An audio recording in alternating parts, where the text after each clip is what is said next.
The unfortunate scramble for Africa is a historical event where the European powers cut the African continent into pieces and divided it among themselves. The new scramble for Africa is now starting where the Western countries hop on one country and after scooping out the resources, they move on to another country. The same is happening with the US as it has now moved on to Zambia after plundering Democratic Republic of Congo for years. Hello and welcome to TFI Global Africa, TFI Global's channel specially dedicated to the cradle of humanity.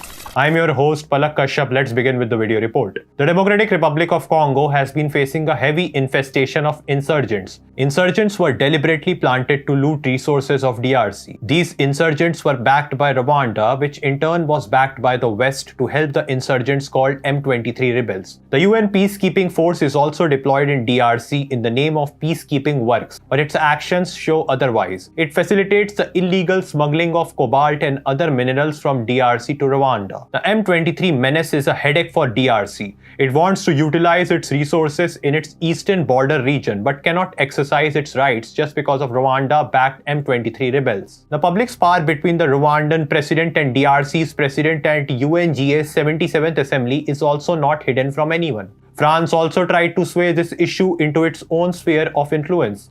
But US's loot of DRC's minerals didn't stop. Ultimately, the African countries themselves took up the challenge to annihilate the menace of M23. This invited the wrath of America as its proxy was hurt, but the African countries didn't stop. The leaders of the East African community have agreed to send a regional force to the DRC to oust the M23 rebels from the region. This decision was taken in the EAC summit held in Kenya's capital, Nairobi. When the president of Kenya, William Ruto, was asked that why did it interfere in the internal matters of DRC, he stated, "These are not responsibilities we can run away from.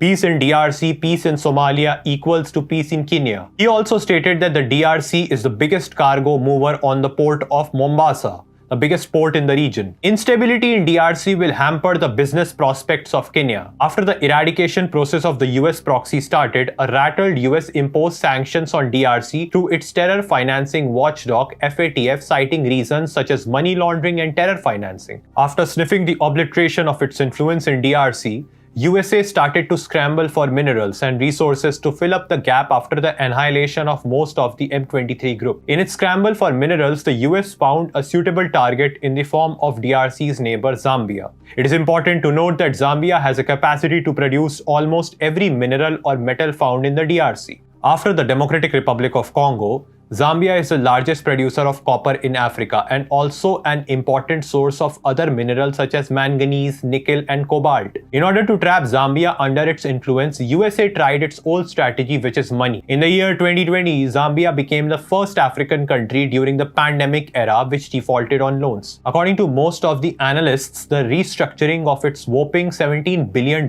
external debt is seen as a test case. After restructuring, the way was then clear to provide Zambia a bailout package from IMF, which is a lackey of the West, to further tighten the grip on its resources.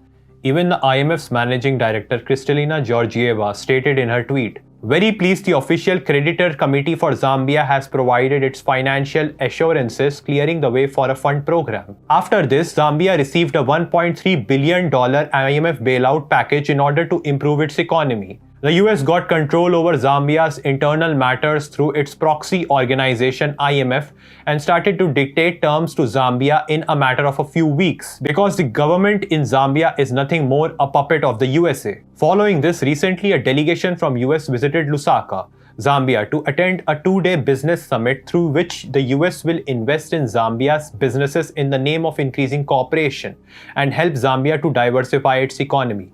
But the real matter is that it just wants its resources either by hook or crook. The charm offensive is at play now, and time will tell that Zambia will surrender to US or will see through its sugar-coated talks.